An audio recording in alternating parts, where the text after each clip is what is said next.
Baik, Bismillahirrahmanirrahim. Assalamualaikum warahmatullahi wabarakatuh. Waalaikumsalam warahmatullahi wabarakatuh. Baik.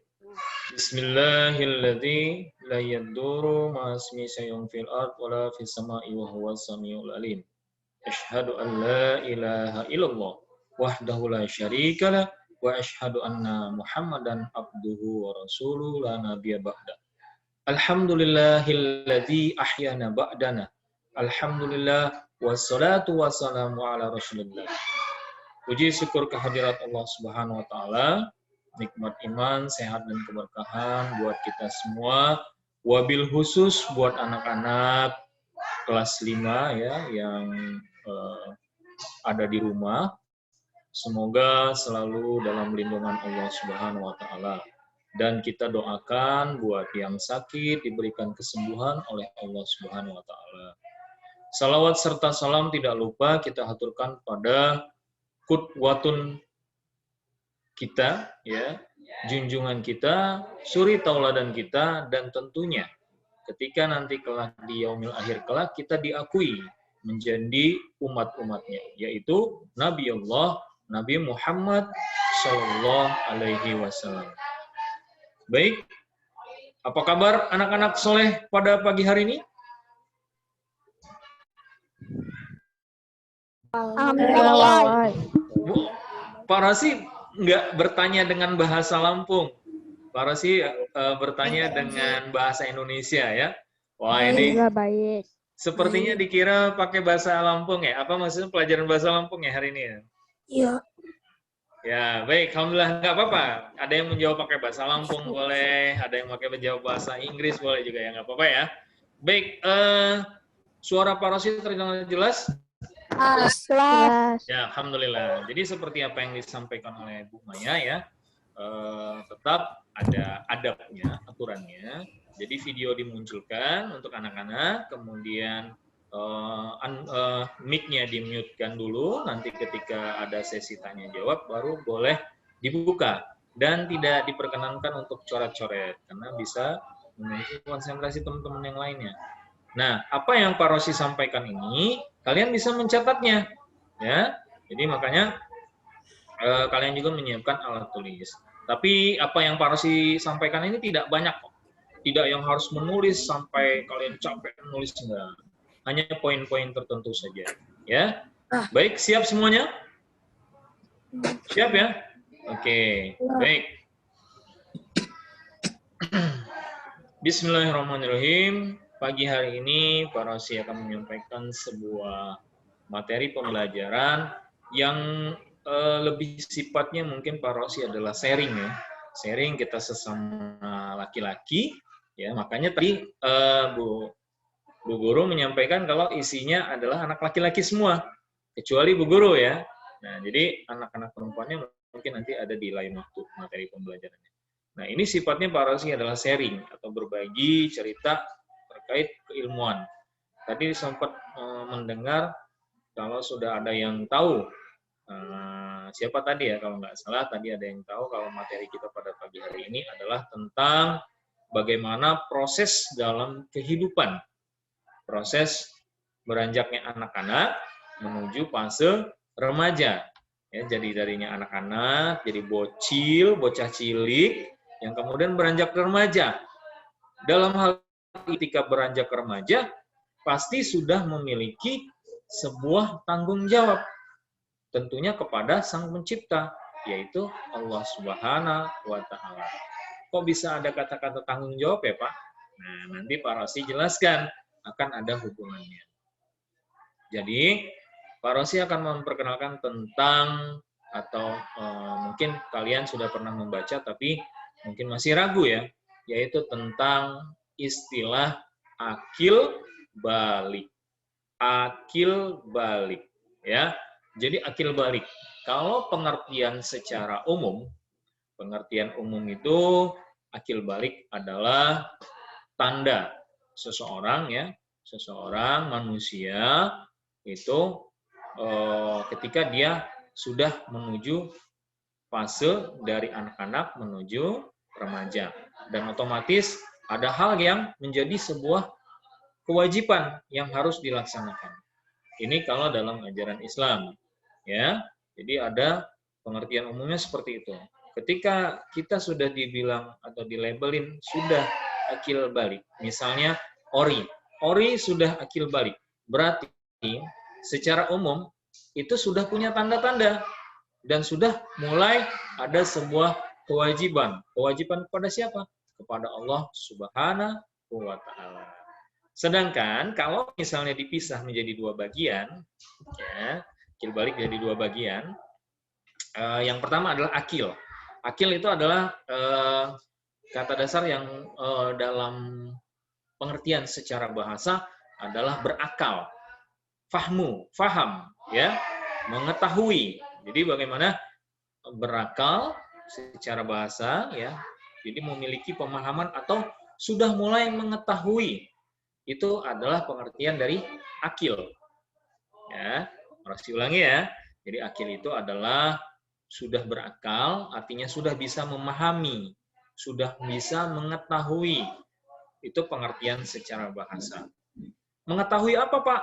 Mengetahui antara yang baik, sesuatu yang baik, sesuatu yang dibenarkan oleh Allah Subhanahu wa taala, dan mengetahui sesuatu yang salah, yang tidak dibolehkan oleh Allah Subhanahu wa taala.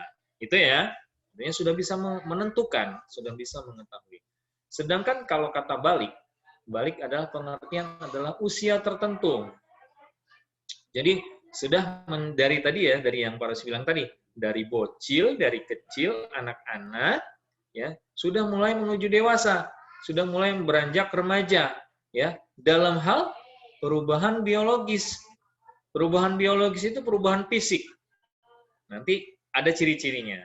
Jadi kalau balik tadi adalah sudah masuk usia tertentu dari bocil, orang sih bocil ya, biar enak ya, bocah anak kecil ya menuju remaja, menuju ke tahap selanjutnya hingga sampai ke tahap dewasa.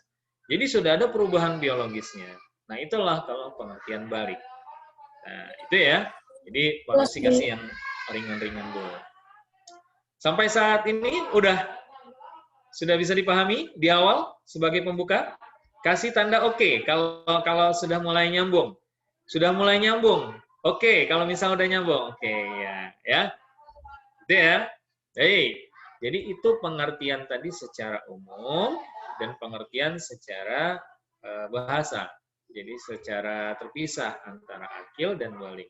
Jadi kalau mau diakumulasi, kalau mau digabungkan, akil balik adalah ya anak atau seseorang yang sudah mulai mengetahui, sudah mulai memahami ya yang mana yang baik dan mana yang buruk, dan ditandai dengan perubahan biologis.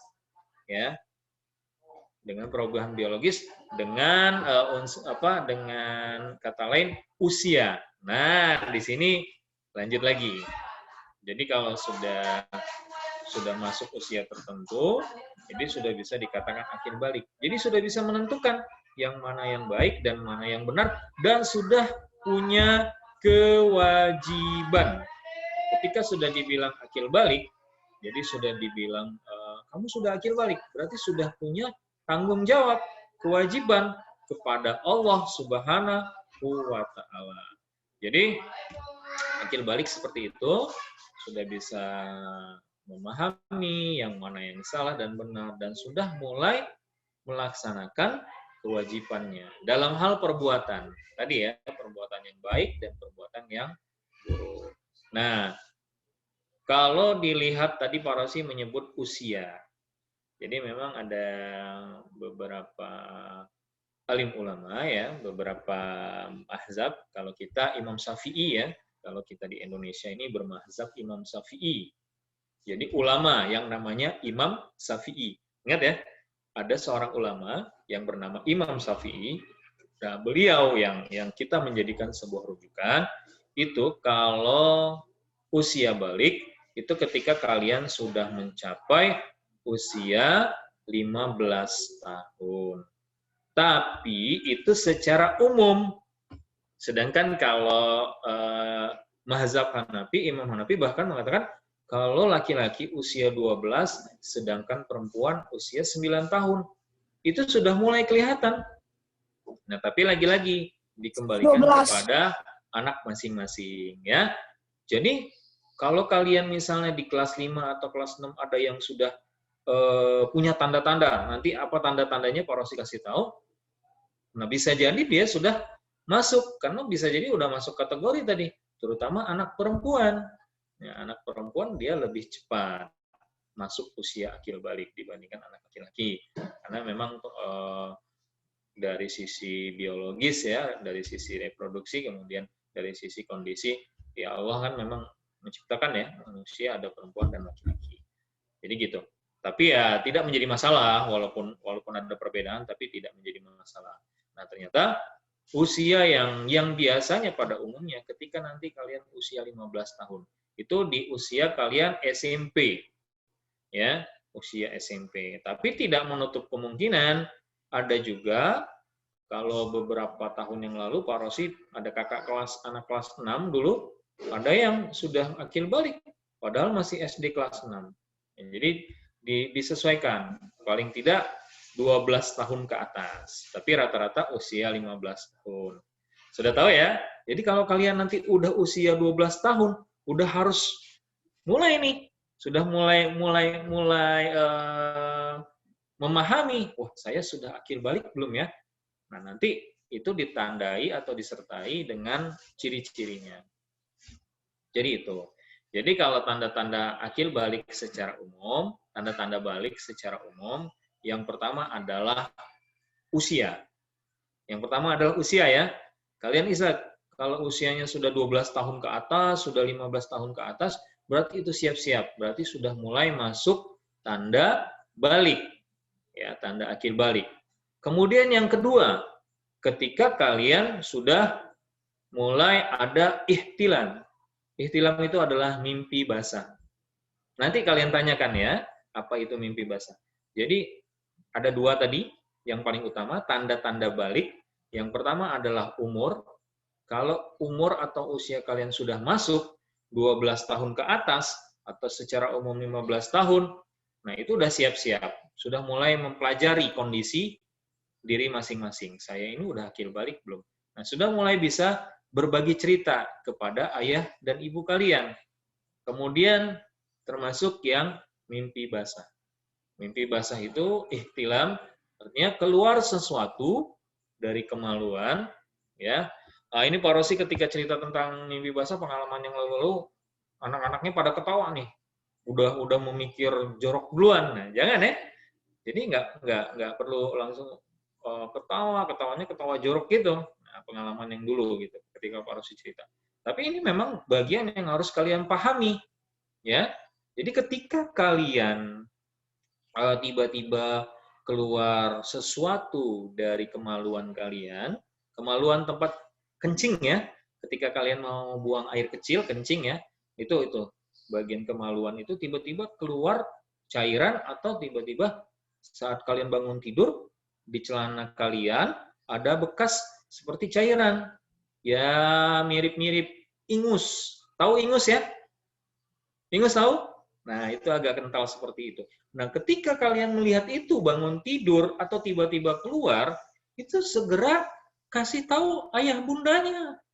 Ya, jangan malu-malu karena bisa jadi ayah bundanya nggak tahu nih di awal. Itu banyak sekali cerita seperti itu. Malu untuk bercerita atau ayah ibunya nggak paham. Maksudnya mungkin sibuk kerja, tidak sempat mengawasi. Ada seperti itu kejadian. Nah, kalau kalian tidak cerita secara langsung ke ayah bunda, bertanya, itu belum tentu semua ayah bunda bisa tahu. Nah, dengan kalian bercerita, jadi jangan malu untuk bercerita. Ayah, atau abi, atau papa, atau mama, aku mau cerita, itu tadi malam aku mimpi misalnya. Atau tadi pagi aku bangun tidur, tiba-tiba di celanaku ada semacam cairan seperti ingus. Ya, itu nggak apa-apa diceritakan. Nanti ayah bunda kalian yang akan menjelaskan, oh berarti itu kalian sudah masuk akil balik. Itu salah satu tanda utama. Selain itu, kalau anak laki-laki biasanya sudah mulai kelihatan suaranya sudah pecah. Yang tadinya suaranya kecil, melengking, tiba-tiba pecah. Suaranya gede, seperti suara raksasa. Atau mungkin dulu kalau kalian ya, dulu di awal mungkin kok serak ya suaranya tiba-tiba, dan besok-besok tanpa disadari suaranya berubah menjadi suara orang gede. Nah, itu salah satu tandanya. Jadi suara mulai berubah, suara mulai membesar, walaupun ada juga yang suaranya besar ya. Kalian yang suaranya udah besar dari awal, suaranya gede. Nah, tapi bisa dibedakan antara suara anak-anak sama suara orang remaja atau suara orang besar, suara orang dewasa. Nah, salah satunya itu tadi, suara berubah. Kemudian, salah satu ciri fisik. Nah, ini Pak Rosi agak kamera ya. Ini apa namanya? Jakun. Ini salah satu ciri tanda laki-laki ketika sudah mulai akil balik, dia akan muncul. Walaupun tidak semua. Ada yang mungkin langsung muncul, ada yang mungkin belakangan, tapi salah satu yang membedakan laki-laki dan perempuan adalah jakun. Ya, ini ya, di tenggorokan ini namanya jakun. Ini kalau laki-laki jelas sekali kelihatan, ada jakunnya. Ya, dibandingkan perempuan. Jadi salah satu ciri yang membedakan laki-laki dan perempuan itu salah satunya adalah jakun. Nah, kalau kalian sudah mulai melihat tenggorokan, wah, udah mulai muncul gede, ya jangan langsung cut. Aduh, kenapa? Papa mama ini kenapa tenggorokanku tiba-tiba jadi gede, jadi ada benjolan. Nah, cerita lagi ke ayah ibunya, ke papa mamanya. Jangan disimpan sendiri, cerita nggak apa-apa. Nanti ayah ibunya yang akan memeriksa. Oh, ini sepertinya ini mau tumbuh jakun gitu. Walaupun tidak semuanya langsung ya, karena anak-anak beda-beda nih, kondisi tubuh, kondisi fisiknya beda-beda. Nah, itu. Kemudian tadi ya, pertama umur sudah mencapai 12 tahun ke atas, 12 sampai 15 tahun. Bahkan kalau perempuan, nah ini Pak Rosi lebih spesifik ke laki-laki ya, karena ini kelasnya laki-laki, jadi sekitar 12 sampai 15 tahun kurang lebih. Nah, kemudian tadi keluar mimpi basah atau ihtilam ya, ihtilam, mimpi basah. Keluar sesuatu cairan dari kemaluan. Ini tidak harus ada mimpi. Misalnya kalian tiba-tiba lagi duduk, nyantai, nonton TV, nah kok tiba-tiba kayak mau ada sesuatu keluar dari kemaluan, dari kubulnya, tiba-tiba ada yang keluar, langsung diperiksa, oh ternyata ini. Nah, kalau itu baru pertama kali keluar, itu langsung ceritakan kepada ayah ibu. Jangan disimpan, jangan sungkan untuk bercerita kepada ayah ibu. Nggak apa-apa. Sakit nggak, Pak? Ya? Sakit nggak, Pak? Nggak sakit. Jadi seperti orang mau pipis. Kayak mau pipis, tapi kan kalau pipis kan keluar nih, air kencingnya keluar banyak. Gitu. Kalau itu nggak, keluar sedikit saja, dan bentuknya seperti ingus. Ya. Nggak sakit? Nggak sakit. Jadi kalau keluarnya seperti air kencing ya, jangan langsung bilang ini. Tapi itu nanti tahu-tahu kalau itu nanti dikira cairan itu, tahu-tahu itu hanya kencing.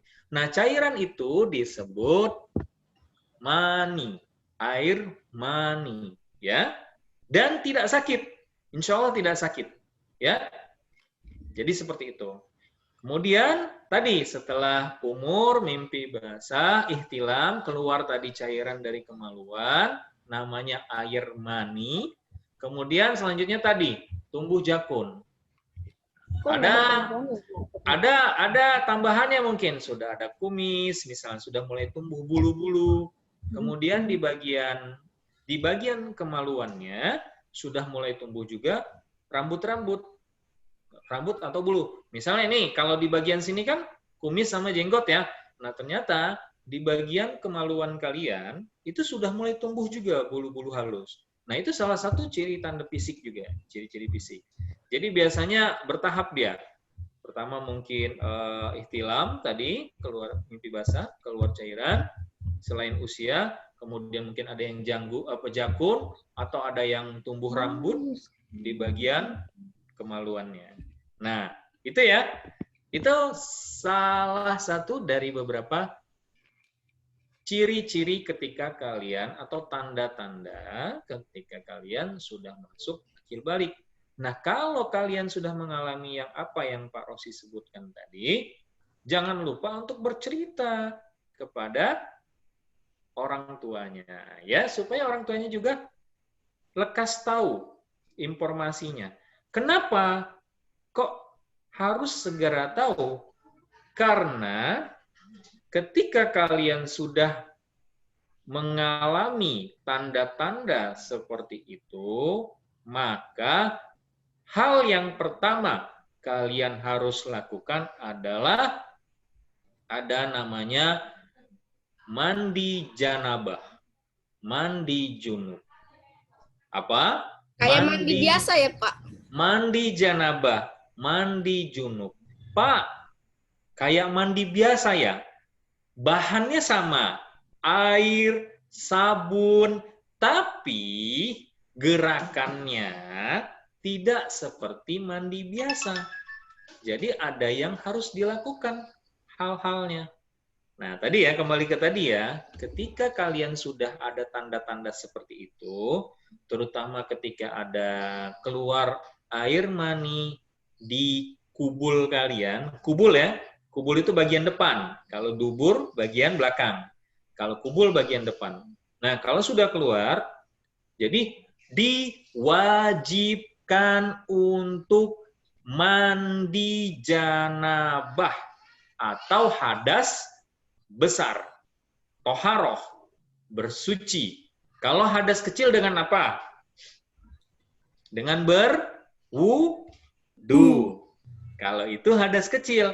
Nah, kalau kalian sudah mengalami tadi tanda-tanda seperti itu, yang tanda-tanda akil balik, maka kalian diwajibkan untuk mandi janabah, hadas besar.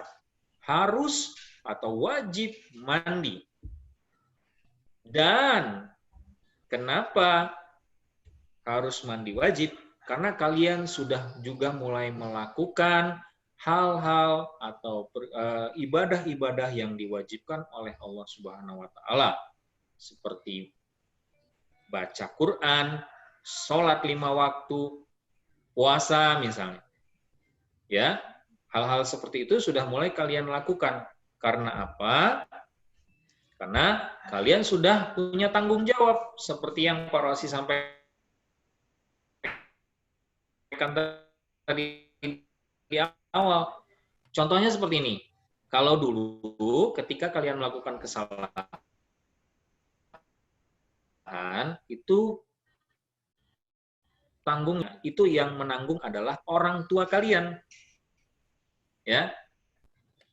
Nah, ketika kalian melakukan kesalahan, yang bertanggung jawab orang tua. Nah, ketika sudah akil balik, ketika kalian melakukan kesalahan, maka kalianlah yang sudah bertanggung jawab kepada Allah Subhanahu wa taala. Sama malaikat sudah mencatat nih. Wah, dia tidak sholat nih, catat. Dia tidak baca Quran, catat. Dia melakukan perbuatan yang tidak baik, dicatat. Kalian sudah punya buku catatan tersendiri. Buku catatan amal, perbuatan baik dan buruk. Jadi tanggung jawab bukan ke orang tua kalian, jadi sudah kalian bertanggung jawab. Nah, makanya sebelum melakukan tanggung jawab itu, maka yang pertama kali adalah kalian mengawalinya dengan mandi wajib untuk di awal. Tapi setelahnya tetap ketika kalian mimpi basah, ihtilam atau keluar cairan tadi, air mani di dalam kubul kalian, maka tetap juga prosesinya harus mandi wajib. Ya, jadi seperti itu. Nah, ini pun sudah disampaikan dalam firman Allah Subhanahu wa taala di surat Al-Maidah ayat 6, bagaimana kalian harus melakukan prosesi mandi wajib ketika kalian mengalami akil balik, mengalami junub tadi. Jadi kalian harus mandi wajib. Nah, itu sudah. Kemudian di hadis riwayat Abu Daud juga. Jadi ada 2 di Al-Quran di Al-Maidah ayat 6, kemudian di hadis juga hadis riwayat Abu Daud. Di situ disampaikan kalau ketika kalian mengalami junub atau mimpi basah, ihtilam, atau dalam keadaan tidak suci, maka kalian diwajibkan untuk melakukan mandi janabah atau mandi wajib. Jadi berbeda dengan mandi seperti biasa. Kalau mandi seperti biasa, jebur-jebur, sikat gigi, sabunan udah, gosok-gosok badan udah. Nah, sedangkan kalau mandi wajib itu ada poin-poin atau ada langkah-langkah yang harus dilakukan. Ya, tadi Harel bertanya sama seperti mandi biasa. Bahannya sama, air, sabun ya. Tetapi langkah-langkahnya itu berbeda, tidak seperti mandi biasa. Jadi kalau mandi biasa itu ya mandi biasa. Tapi ketika sudah ada junub, kalian dalam keadaan junub atau kalian dalam keadaan mimpi basah, keluar cairan dalam kubul kalian, dari kubul kalian keluar cairan, celananya ada bekas-bekasnya, maka kalian harus mandi wajib. Ya. Jadi dan itu disebut masuk kategori kalau dalam taharoh ya, bersuci itu masuk kategori hadas besar. Jadi tidak cukup wudhu saja.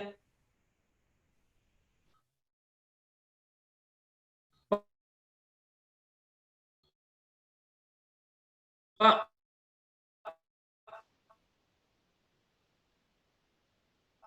kalau aku misalnya keluar nih air mani dari bagiku cebok, terus aku berwudhu saja, gimana Pak? Jadi kalau kalian ibadah yang kalian lakukan itu tidak sah karena kalian masih dalam keadaan junub, makanya harus mandi janabah atau mandi wajib, ya. Dan itu tadi seperti Pak Rosi bilang disampaikan oleh Allah Subhanahu wa taala dalam firman Quran ya, surat Al-Maidah ayat 6 ya. Wa in kuntum junuban fatahharu. Jadi bagaimana kita semua ketika kita ada junub, dalam keadaan junub, maka diwajibkan untuk mandi wajib. Ya, itu gambaran materi yang disampaikan.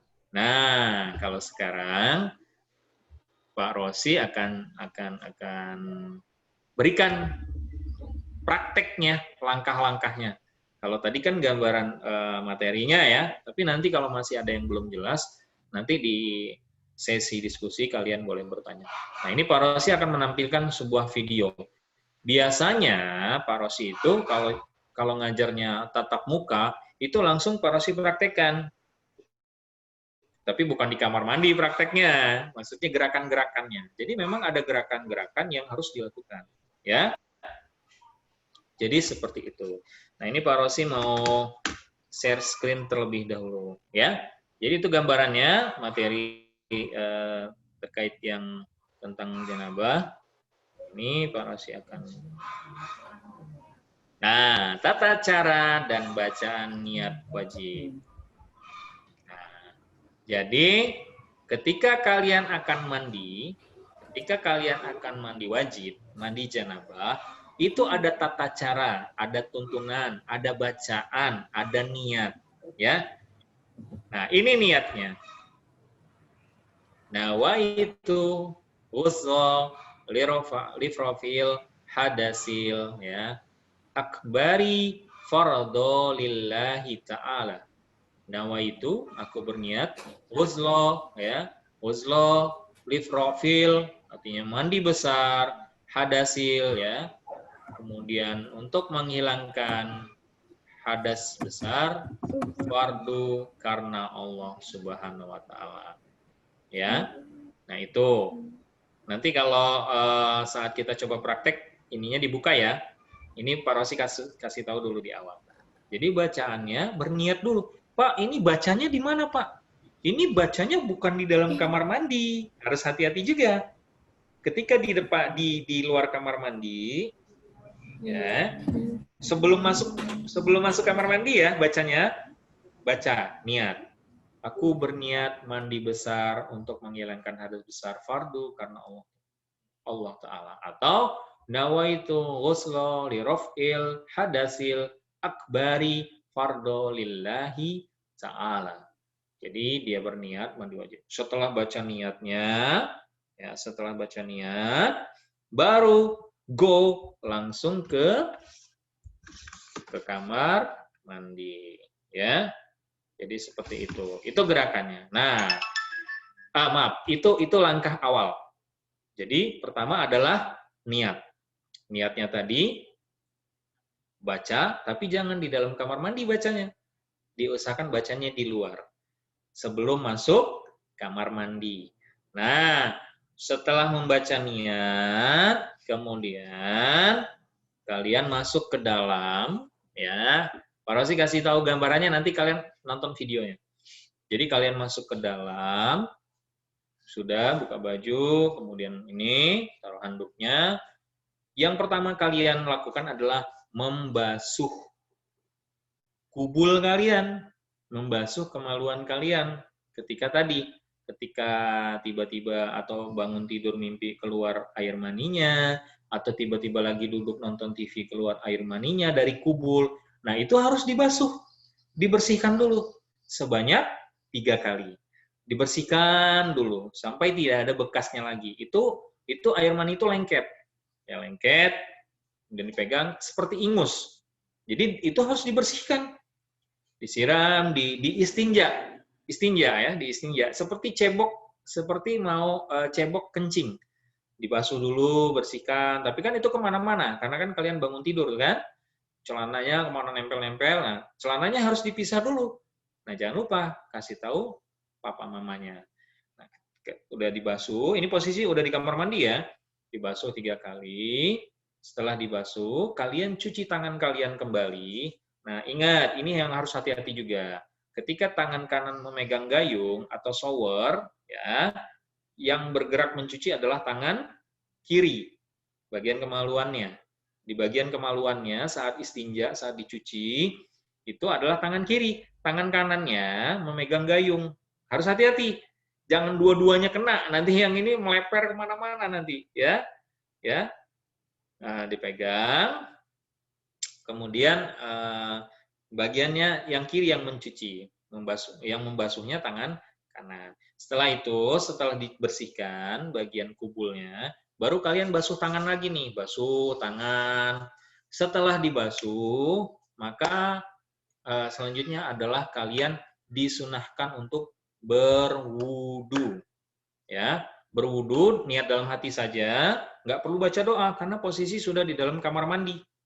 Ya, berwudu saja, lakukan gerakan, berwudu seperti biasa ya, basuh tangan, kemudian hidung, ya, kumur ya, kemudian muka, sampai ritual ininya. Nah, tapi sisakan kakinya, ya, kakinya dibasuh belakangan nanti setelahnya. Tapi boleh kalau mau dibasuh juga nggak apa-apa. Tapi bisa juga kakinya, mata kakinya dibasuh belakangan nanti, ditakhir atau dibelakangin. Tapi kalau mau dibasuh juga nggak apa-apa. Setelah berwudu, ya, sudah selesai nih prosesi wudu. Kemudian kalian basuh kembali tangan, basuh kepalanya dulu dengan tangan di sela-sela ya. Kalau kepalanya botak kayak Pak Rosi enak. Nah, kalau yang rambutnya gondrong, yang panjang itu harus hati-hati. Sampai masuk ke ubun-ubun. Sama seperti berwudu. Basuh sampai masuk umum sebanyak 3 kali. Jadi kepalanya dibasuh dulu 3 kali. Pakai air dibasuh 3 kali. Nah, setelah itu baru sebelum seluruh tubuh, baru awali dulu dengan bagian kanan. Setelah kepala ya, setelah kepala dibasuh 3 kali, setelah dibasuh ini basuh 3 kali, bagian kanan, bagian tangan basuh pakai gayung misal atau shower 3 kali. Setelah bagian kanan, bagian kiri. Jadi mendahulukan bagian kanan dulu. Ya. Setelah bagian kanan, bagian kiri. Setelah bagian kiri baru gayung lagi seluruhnya. Dari atas sampai ke bawah. Nah, tapi harus hati-hati. Jangan seperti orang mandi bebek. Kalau mandi bebek tahu ya, jebur ya. Siapa nih yang suka mandi? Akhirnya bagian ketiaknya ya, bagian ketiak, bagian telinganya sini atau bagian-bagian bawahnya itu tidak terkena air. Nah, syaratnya harus semua bagian seluruh tubuh, bagian ketiak, ya, bagian dalam yang bagian lepitan-lepitan kulit, badan, itu harus semuanya terkena air. Jadi memang harus dibasuh. Harus benar-benar disiram, bersih. Nah, setelah itu ya seperti biasa, sabunan ya. Karena sabunan. Apalagi di bagian kubulnya harus dikasih sabun karena itu gatel ya. Kalau tidak bersih itu bisa gatel. Tapi nggak sakit ya, ingat. Bukan sakit, tapi gatel. Gatel kayak gatel biasa. Nah, makanya harus bersih. Harus sabunan juga. Setelah ritual mandi sabun semua bersih. Nah, baru tadi kalau kata Pak Rosi, kalau kaki kalian, mata kakinya dibasuh belakangan, baru basuh kaki belakangan. Kemudian keluar kamar mandi. Setelah keluar kamar mandi, disunahkan membaca doa setelah berwudu ya. Asyhadu alla ilaha illallah wahdahu la syarikalah wa asyhadu anna Muhammadan abduhu wa rasuluh. Allahumma waj'alni minat tawwabin waj'alni minal mutatahhirin waj'alni min ibadikas sholihin. Jadi disunahkan untuk membaca doa setelah berwudu. Seperti doa sama seperti doa setelah berwudu. Nah, setelah itu tuntas, selesai, kalian bisa melanjutkan, bisa megang Quran, megang, karena kondisi kalian sudah bersih, sudah suci dari hadas besar, apalagi hadas kecil, hadas besarnya sudah suci. Jadi sudah bisa, boleh berwudu lagi nggak apa-apa kalau misalnya tangan kalian sempat terkena bagian kubulnya, nggak apa-apa. Kalau memang mau langsung ini ya, kalau memang mau langsung baca Quran atau mau sholat, kalau misalnya tangan kalian ini menyentuh bagian kubul, dibolehkan untuk berwudu lagi. Disilakan, diharuskan untuk berwudu lagi, karena secara ini sudah tersentuh tangan kalian. Kecuali kalau kalian yakin tangan kalian tidak terkena kubul, artinya setelah tadi ya, setelah prosesi berwudu tadi, setelah prosesi mandi. Tapi ya sebaiknya untuk menjaga-jaga, kalau kalian misalnya tiba-tiba mau langsung sholat, tiba-tiba pas azan sholat ya, Allahu Akbar, Allahu Akbar, nah di masjid kamu sholat azan, atau mau baca Quran, diharuskan berwudu lagi, ya. Itu. Nah, supaya lebih nyambung, Pak Rosi tadi nyampaikannya dengan kata-kata, prakteknya nggak kelihatan nih. Nah, Pak Rosi kasih videonya ya. Bentar ya. Nah, ini ada videonya.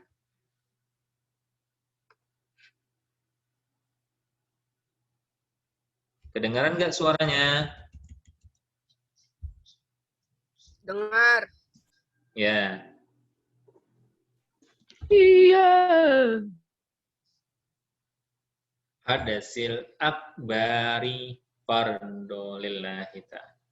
Masih ngelak, Pak. Kok belum mulai videonya? Nggak ada videonya, Pak. Nggak ada videonya. Belum masuk ke videonya, Pak. Nggak ada. Muncul nggak videonya? Belum. Belum. Belum. Belum, Pak. Nah, sekarang hilang. Bentar. Ini Pak Rosi udah share screen loh. Nggak gerak gambarnya. Kenapa nggak ada? Udah kelihatan belum? Oh, ada. Udah. Udah. Ya? Dah. Oh. Udah ada. Dengarkan ya, dengarkan. Kecil, Pak, suaranya.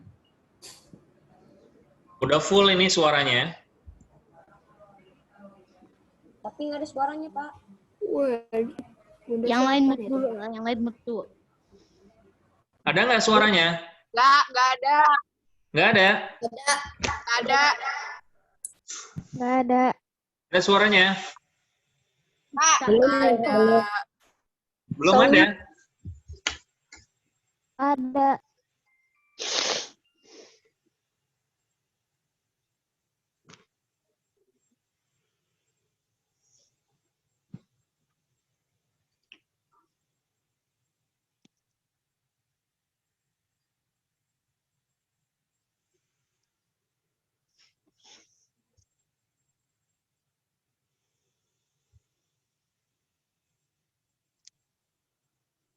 Nah, itu kalau yang pakai shower.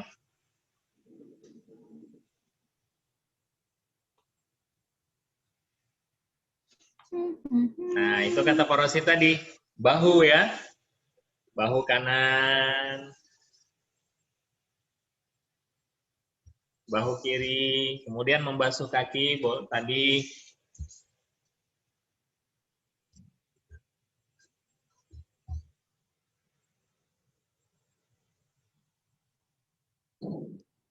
Nah, itu ya.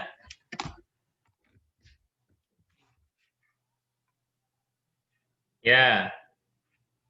Halo? Suara Pak Rosi kedengaran lagi?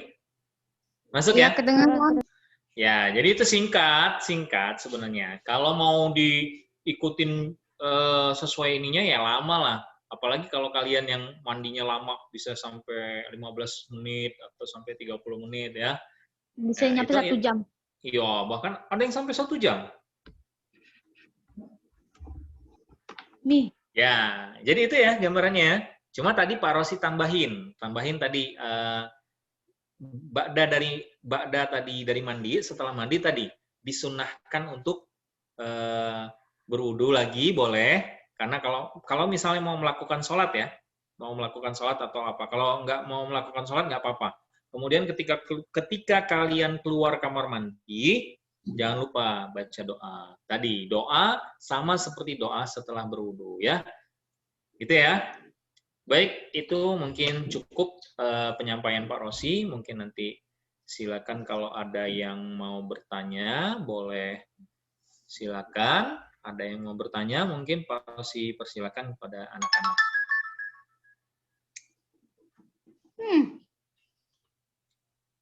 Sebelum Pak Rosi sampaikan, ada satu lagi yang ketika kalian sudah masuk akil balik, apa yang harus dilakukan? Selain tadi ya, sholat 5 waktu, selain beribadah. Bertanya dulu boleh? Silakan.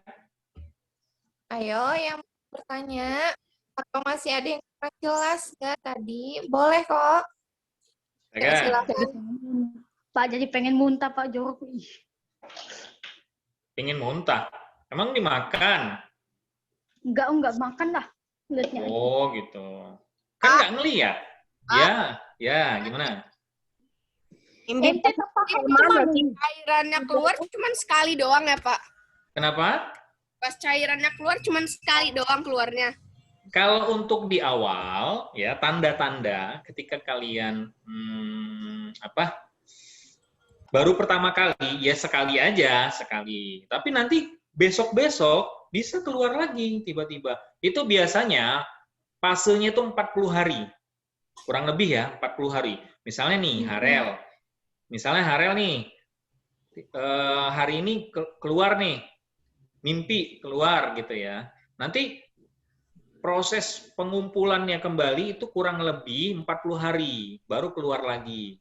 Tapi tergantung anak-anaknya. Kalau yang memang reproduksinya bagus, kemudian kondisi fisiknya bagus ya, kadang ada yang berlebihan ya, hormonnya berlebihan.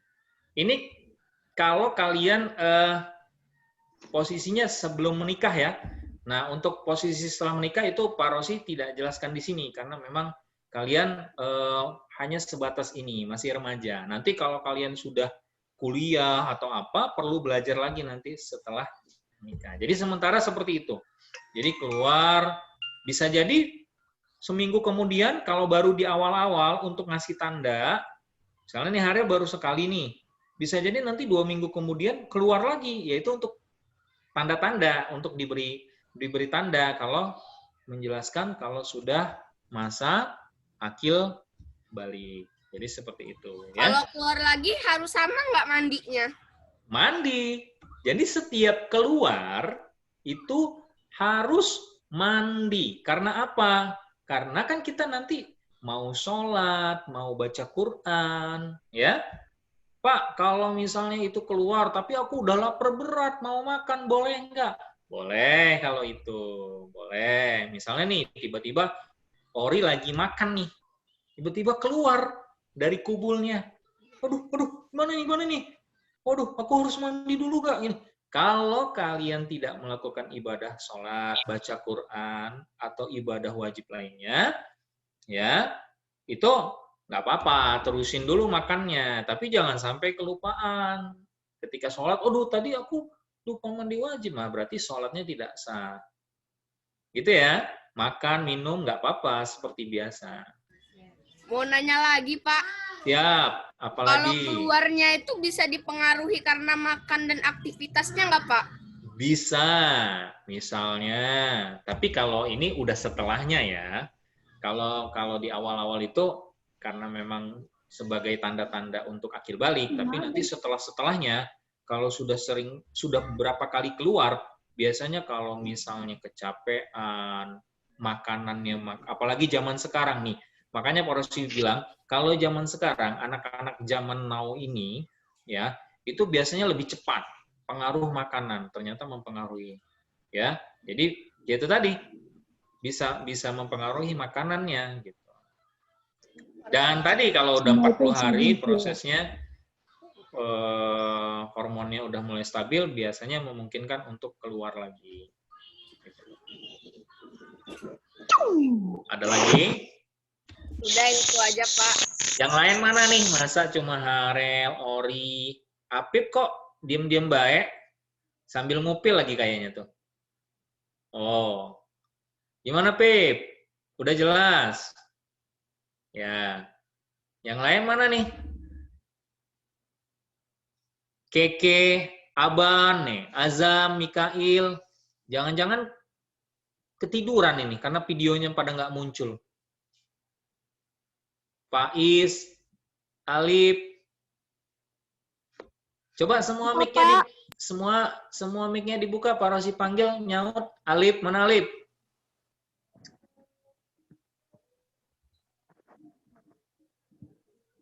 Faiz, mana Faiz?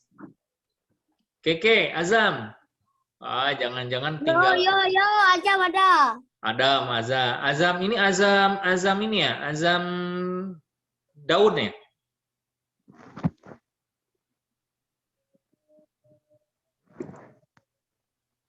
Ya, Mikail mana Mikail? Apa, Pak? Oh ya, masih itu ya, masih melek ya. Oh, tadi keluar Zoom-nya, soalnya habis Oh iya, ada yang keluar ya? Keke masih ya? Saya juga keluar. Oh ya, nggak apa-apa. tadi ini 1%. Aman ya? Iya. Oke, baik itu ya. Sultan mau nanya, Sultan? Siapa tahu tadi pas Pak Rosi menjelaskan, kamu tadi live kan? Tiba-tiba keluar. Ada yang mau ditanyakan?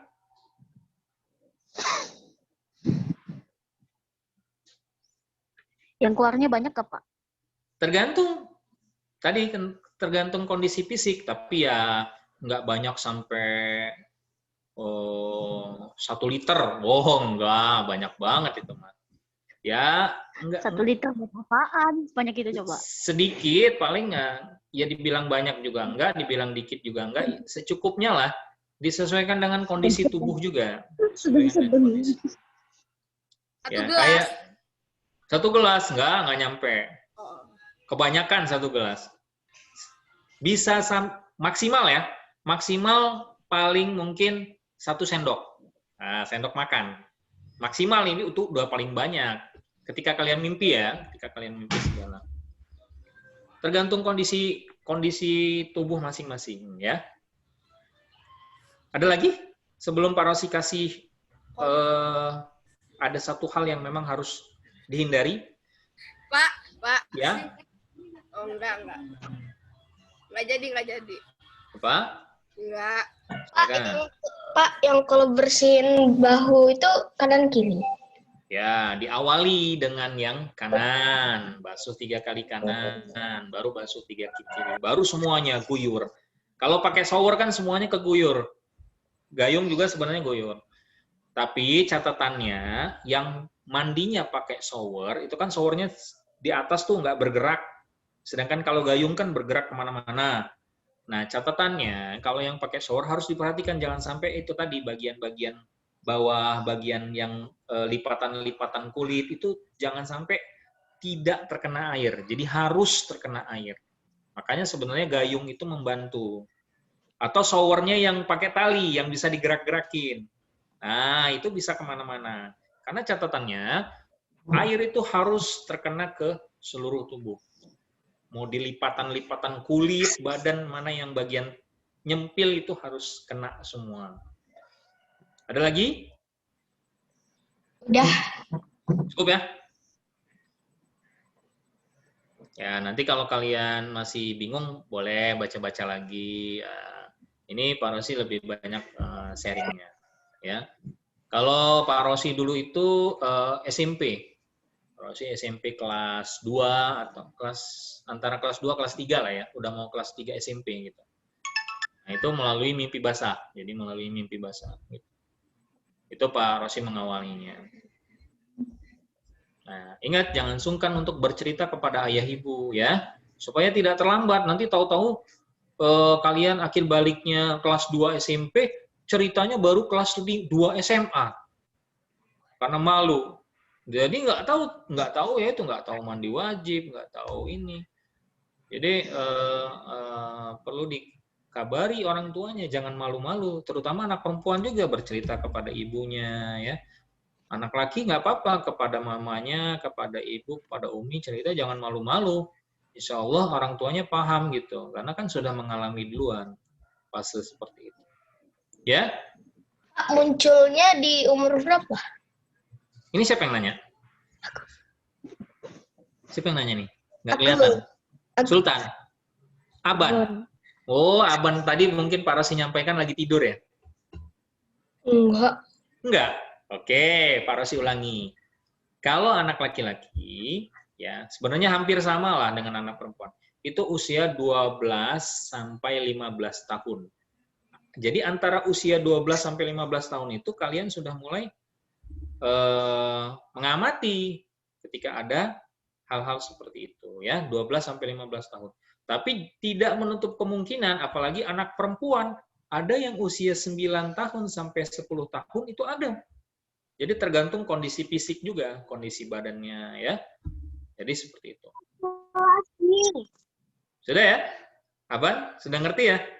Jadi kalau udah usia 12 tahun sudah bisa dilihat, tapi tidak menutup kemungkinan tadi. Jadi beda-beda memang setiap orang, ya. Akil balik juga bisa terlambat nggak, Pak? Akil balik itu bisa saja terlambat kalau ada gangguan hormon. Nah, itu yang memang harus hati-hati. Nah, makanya tadi kalian kan bercerita. Kalau kalian bercerita tiba-tiba udah kelas 2 SMA itu masih belum keluar. Nah, kalian harus segera cerita karena dari sisi usia, kan tadi Pak Rosi bilang, dari sisi usia, dari tadi ya, dari yang ciri-ciri fisik tadi. Karena kalau dari sisi usia kalian udah masuk akil balik kalau udah masuk usia paling enggak kurang lebih tadi 12 sampai 15 tahun. Kalau udah sampai 15 tahun, usia 16 tahun kalian belum ada ciri-ciri seperti tadi, nah itu yang perlu diperiksa kesehatannya. Kok sampai usia 16 tahun belum keluar sama sekali? Kenapa? Nah kalian, makanya tadi perlunya bercerita kepada orang tua. Tapi itu langka ya, itu enggak semua. Ya tadi, mungkin karena ada penyakit atau apa yang untuk segera diperiksa. Itu ya. Apalagi? Yang terlambat gitu nggak harus dioperasikan. Oh, enggak harus. Mungkin perlu minum obat atau apa. Tapi itu jarang ya, jangan takut nanti. Aduh, kalau aku terlambat. Jangan takut, insya Allah, bismillah. Semua Allah ciptakan itu semuanya sudah pasti mengalami semuanya ya. Cuma memang beda. Bisa jadi nanti Harel di usia ke-11, bisa jadi nanti Aban di usia 13, bisa jadi Sultan nanti usia 14. Jadi memang beda-beda, tapi kisaran usianya nggak jauh dari situ. Oke, cukup ya? Cukup? Ya. Satu pesan Pak Rosi, ketika kalian sudah masuk akil balik, ada satu hal yang menjadi hal yang harus perlu dijaga, yaitu kalian sudah mulai membatasi dengan lawan jenis, dengan perempuan, dengan laki-laki yang bukan mahramnya, ya. Jadi yang bukan mahramnya, yang bukan saudara kandung, ya. Misalnya Aban dengan Naila, dengan teman-temannya yang lain, yang perempuan, itu sudah mulai membatasi karena kamu sudah akil balik. Jadi sudah mulai membatasi dengan lawan jenis, ya. Gitu ya. Jadi kalau sudah, Pak, berarti kalau aku belum akil balik, aku boleh dong main sama kawan-kawan cewek, main gendong-gendongan, main apa, pegangan tangan atau apa, ya nggak boleh juga. Harus dilatih sejak dini. Cuma yang paling peringatan kalau sudah masuk akil balik itu yang sudah menjadi catatan dosa. Ya, kalau kalian melakukannya. Jadi begitu. Karena sudah tanggung jawab bukan orang tua kalian, kalian sendiri. Dan sudah mulai membatasi dengan lawan jenis. Ya, itu ya, itu pesan Pak Rosi. Nah, semua kita nggak apa-apa, itu kita proses belajar kok. Kalau misalnya kalian lupa, tiba-tiba Sultan sudah akil balik, aduh, aku tadi apa dengan misalnya salaman atau apa, atau misalnya bermain, ya bermain tetap boleh, cuma membatasi. Tidak seperti lagi kalau ketika kalian masih jadi bocil atau jadi anak kecil. Kalau udah akil balik sudah mulai memperhatikan, ya bukan berarti nggak boleh bergaul ya, jangan salah paham juga. Bukan berarti kata Pak Rosi kalau udah akil balik nggak boleh main sama anak perempuan, ya nggak begitu juga, tapi harus sudah mulai jaga jarak, ya. Berbeda dengan ketika kalian masih anak-anak, ya. Kalau anak-anak kan anak-anak PAUD, anak-anak TK, ya, main masih bareng nih, kumpul rame-rame dengan anak campur, ya, anak laki dan perempuan. Nah, kalau sudah mulai akil balik, sudah mulai bisa, sudah mulai belajar jaga pergaulannya, jaga pergaulannya, ya. Harus hati-hati. Itu ya. Cukup mungkin? Baik. Semua materi yang Pak Rosi sampaikan semoga menjadi pembelajaran buat anak-anak, ya. Semoga menjadi berkah juga buat kalian. Jangan lupa tetap bercerita kepada orang tua, ya. Tetap, jangan malu-malu untuk bercerita karena memang ini adalah bagian yang harus dijalani dalam kehidupan sebagai seorang manusia, yaitu tadi proses akil balik. Hadanallah wa iyyakum ajmain. Mohon maaf bila ada salah dan kekurangan, dan tentunya kepada Allah Pak Rosi mohon ampun, dan kepada anak-anak mohon maaf bila ada salah atau hal-hal yang kurang berkenan, mohon dimaafkan. Kita Pak Rosi tutup. Billahi taufik wal hidayah. Waridoi wa ni'ayah. Wassalamualaikum warahmatullahi wabarakatuh.